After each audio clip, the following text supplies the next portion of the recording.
We've all had our fair share of frustrations with our children when they're acting out or they're not doing exactly what they're supposed to do, when they make mistakes. But nothing compares to the mistake that the Jewish people made in this week's Parsha, arguably the worst mistake in our people's history, in making the Egel Hazav. This is such an important topic for parenting in the Parsha on really so many levels. So let's get started. Number one, look at the way that Moshe reacts. Was Moshe upset? Yeah, of course. But he reframed this colossal mistake as an opportunity for learning. The pasuk tells us that Moshe said, "Vayomer Moshe al-am, atem chatatem chata'a gedola." You did a big sin. You did something wrong. But now I'm going to go and ask Hashem for forgiveness. I'm going to go see if I can fix it. I mean, first things first, realize you made a mistake, and you need to realize that you made a mistake, and you have to accept that. But now, okay, let's see if Hashem can forgive us. It's important for us as parents to help our children to realize when they acted out of line. It can be tempting for, let's say, us sometimes to blame others for our mistakes, or for our children to blame something else on their mistake. But if they stay positive and focus on what they did or what they could have done differently to improve the situation, it's a totally different thing. Notice how Moshe says, "Va'ata imtisa chatatchem." He says, what does that mean? It means this lashon of carrying their sin. Why does he use that lashon of carrying their sin? Because Moshe was asking Hashem to help them with their sin, to help them learn from their mistake rather than destroy them. And that was what helped Moshe to convince Hashem not to destroy them. So I guess the next question is, how can we do that with our own children? So it's all about reframing. Like, for example, if our child says, "I'm such a failure," so encourage them to say, instead of saying, "I'm a failure," say, "I made a mistake. And as long as I learn from it, then there's no failure." Or let's say your child says, "I won't ever get this right." So again, reframe it for them. Encourage them to say, "I'll get this right eventually. I just can't give up." If they say, "I made a mistake," so then also reframe it. Mistakes help them learn. Mistakes help me learn. And that's it. Or let's say they're getting so upset that someone ruined something for them. So if they say, they ruined it for the rest of us.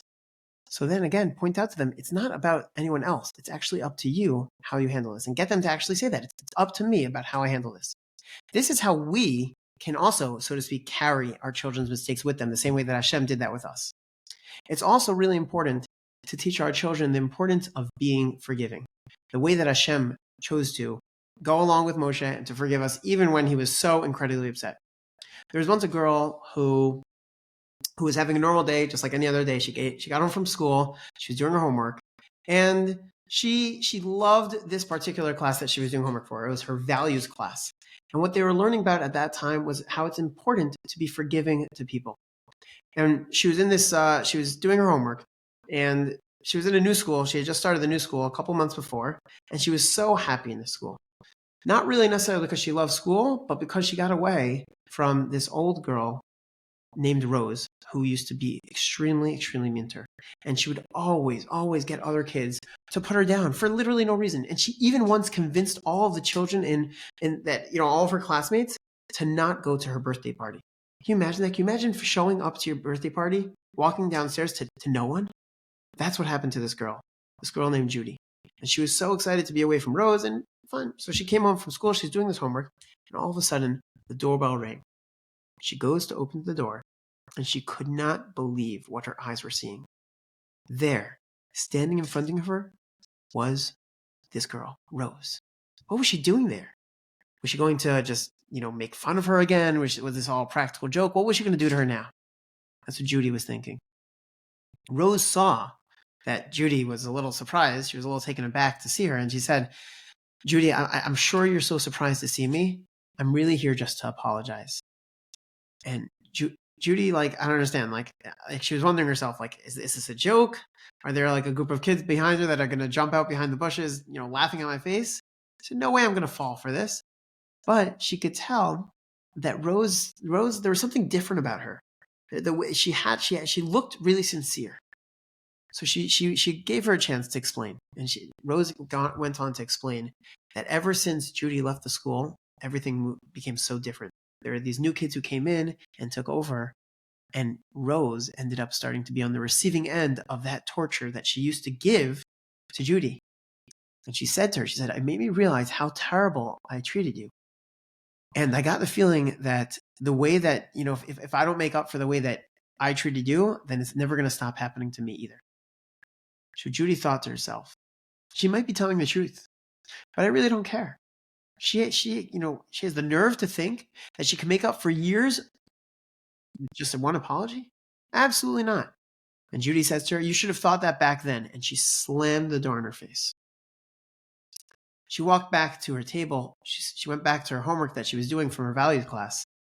And she was feeling bad about it, but she decided she just has to move on. And she reads the next question. And the question says, list 5 ways we can act more spiritual and godly by being forgiving, even when it's hard. This question hit her. It hit her hard. It felt personal. And she knew inside what she had to do. So she goes out of her house. She's looking around for Rose. She's trying to find her.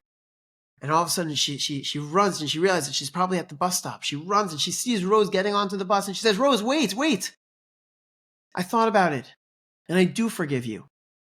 It's not easy for me to forgive you, but I know that God forgives. So I can too. This story is a really great example of what it means to forgive, what it means to be godly, as we learned from this week's Parsha. And we can actually literally tell our children this story at the Shabbos table to bring out this important message from this week's Parsha, both about forgiving others, but more importantly, about forgiving ourselves, reframing our mistakes the way that Moshe did, understanding that we messed up, but it's okay. We take responsibility and we reframe the mistakes as an opportunity to learn. If our children get this language, and if they see us using this language ourselves, we will do our job of raising children to be self-reflective and growth-oriented when it comes to making mistakes. Have a great Shabbos.